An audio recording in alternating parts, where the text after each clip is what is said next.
Yes, habari Afrika, habari Tanzania. Karibu katika kipindi cha The Challenge. Leo tuko na mgeni wetu, atajitambulisha. Then kuna maswali tutakuwa tunamuuliza. Atakuwa anachukua kikaratasi, anasoma, then atakuwa anatujibu. Yes, asante. Karibu. Kwa jina naitwa Elgoson Mduma, ni mzaliwa wa Same Kilimanjaro na ni kijana, kwa kuniangalia tu ni kijana na ni Mkristo. Okay. Yeah. Karibu. Maswali yetu hapa. Utapick karatasi moja moja, unasoma then unatujibu. Kwa sababu ya swali la kwanza linasema unapenda chakula gani? Obviously mimi napenda vyakula vyote, lakini kikubwa sana au ambacho ni chaguo langu sana, napenda uboga wa samaki. Hicho ndio chakula ambacho mimi huwa nakipenda mara nyingi sana.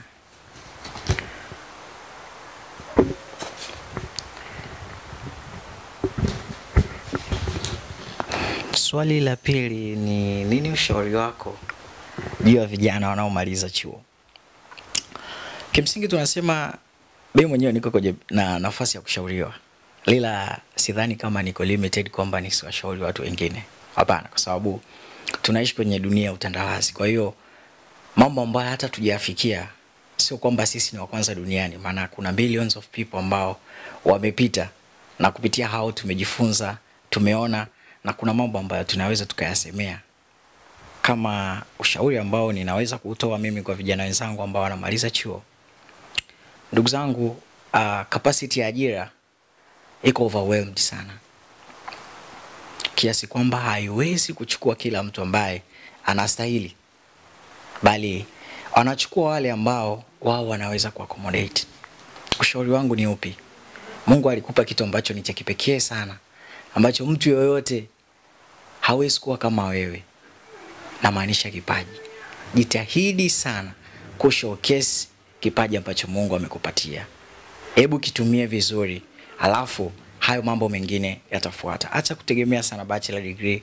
Usitegemee sana zile interview ambazo utazisubiria kila mara, afu yetu utakuwa disappointed. Rafiki yangu, Mungu alikuumba kipekee sana, akakupa kitu ambacho ni cha kwako. Hata kama mwingine anacho, lakini hawezi akafanya kwa uwezo wako.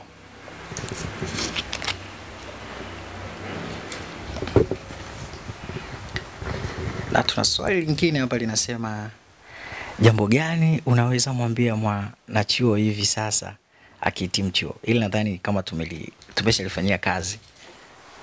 Akihitimu anaweza kufanya kama kuna karibu, lakini okay, kitu ambacho anaweza akafanya nadhani ni pale pale. Tumia ule upekee ambao Mungu amekupatia. Tumia zawadi Mungu amekupa vizuri. Showcase kile ambacho ni cha tofauti, kinakutofautisha wewe na watu wengine.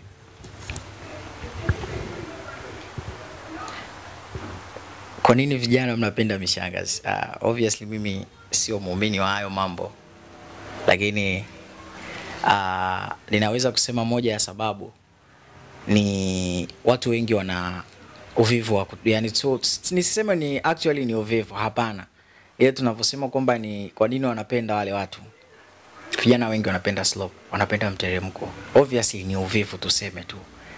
Kwa hiyo anapopata mtu ambaye anaweza kumfinance, anaweza kumpa ile financial stability kwa wakati fulani, basi wanaona kama ndo njia sahihi kwa wakati huo. Kwa hiyo mimi naweza nikasema tu ni financial stability muda mwingine ndio inawafanya vijana wapende hao watu wa namna hiyo. Na kuna swali lingine, unahisi mkoa upi wewe ungepewa nafasi ya kuchagua kuwa makao makuu ya nchi, ungechagua na kwa nini? Obviously nirudi tu pale pale, ni Dodoma. Kuna criteria nyingi, serikali haikukurupuka kuja kusema kwamba okay, twende Dodoma kuja kuwa makao makuu.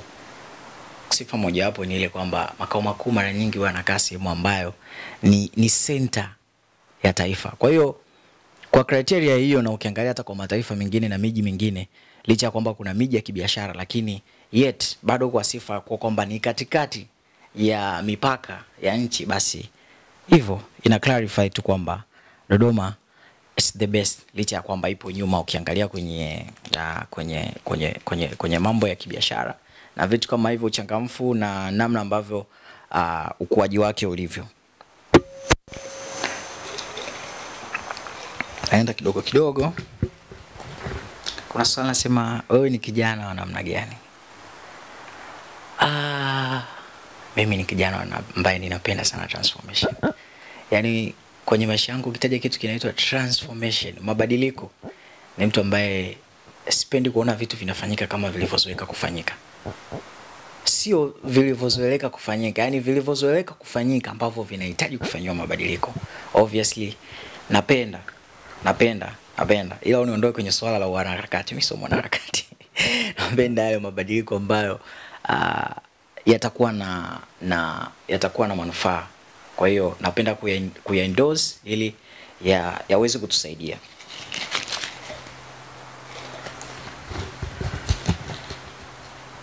Kitu gani unakumbuka ambacho huwezi kusahau wakati unasoma shule ya msingi?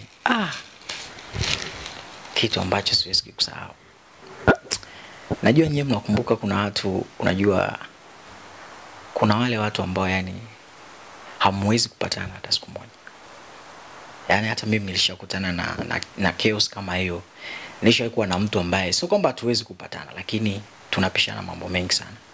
Yani yule ni kiasi kwamba hata ningekuwa malaika sidhani kama angekubali na kuniamini.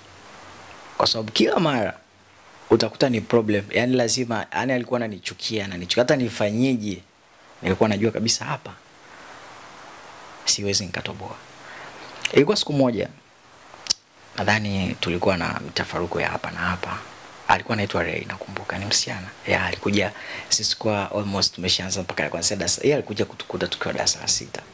Obviously alikuja shule, akajoin pale, mimi ametukuta darasa la 6.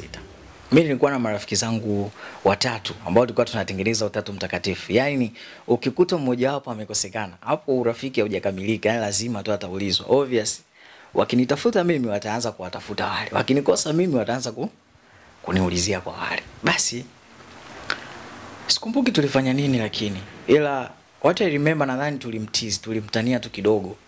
Akaenda kuturipoti kwa mkuu wa shule. Yani alichukulia ile swala serious sana. Akaenda kutushitaki kwa mkuu wa shule. Nakumbuka tuliitwa darasa la 7 wote. Alafu tulikuwa mimi na marafiki zangu watatu. Hiyo siku sijawahi kuexperience punishment ya mkuu wa shule, lakini siku hiyo nilikutana nayo. Shida tu sio kubazibiwa, lakini nilitoka na kitu ambacho siwezi kukisahau. Nakumbuka headmaster alikuwa ni Muira Kimburu. Yule bwana alikuwa akiwa amekasirika, anaongea kwa vitendo. Yaani hasira yake anaitransform, anatumia na nguvu zile za hasira yake. Can you imagine? Yaani nilitoka hapo siku moja tulilala chini, sasa tuna ile uoga ile una sita. Bwana nililala, nilikanyagwa kwenye mguu, nakumbuka nilivunja joint sijui. Sikumbuki, lakini kwenye joint kulikuwa na changamoto.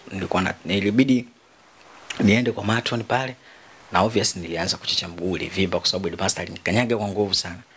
Ile siku sikumbuki kwamba tatizo lilikuwa ni nini, lakini ile impact ambayo nilipata kiukweli siwezi nikasahau.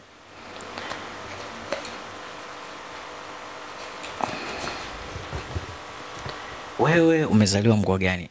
Kama nilivyosema mwanzoni, mimi nimezaliwa mkoa wa Kilimanjaro, Same Kaskazini kule. Tuna tabia zetu na tuna sifa zetu nzuri. Japo tu wengi mmezitambua zile mbaya common, nyinyi ndio mnajua, lakini sisi tuko ni watu ambao ni outsmart sana. We are very intelligent. Basi tu ni vile nafasi zetu pia zinakuaga chache, ila tuko kila mahali na we are the best, I can say. Ukipewa nafasi ya kuwa mkuu wa nchi, rais, kwa dakika 5, mambo yapi unaweza kuyafanya? 5 kwa dakika hizo 5. Jambo la kwanza, ningepewa nafasi ya kuwa rais wa Jamhuri ya Muungano wa Tanzania. Kitu cha kwanza ambacho ningekifanya, sio tofauti na ambavyo wanavifanya wengi, lakini ningependa kuvifanya. Kitu cha kwanza, mimi napenda sana empowerment ya vijana.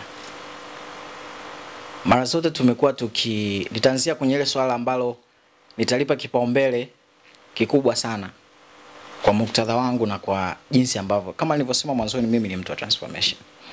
Tumekuwa tukisikia sana kuhusu masuala ya uwezeshaji wa wanawake.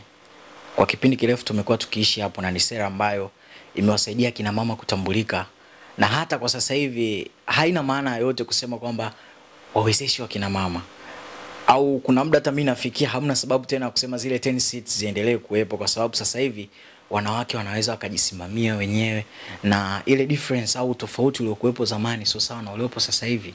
Kiangalia kuna mwendeleo mkubwa na kuna hatua kubwa nchi imepiga, hususan kwenye swala la uwezeshaji wa wanawake. Kwa hiyo kama mimi ningepewa nafasi, ningeipa kipaumbele sana swala la kuwa empower vijana kuingia katika masuala muhimu ambayo yana manufaa katika taifa. Hapa nazungumzia masuala ya kuwapa vijana nafasi katika uongozi, masuala ya kuwapa vijana nguvu katika kusimamia mambo makubwa, sio tu kuwatumia kama an experience, lakini kuwapa nafasi.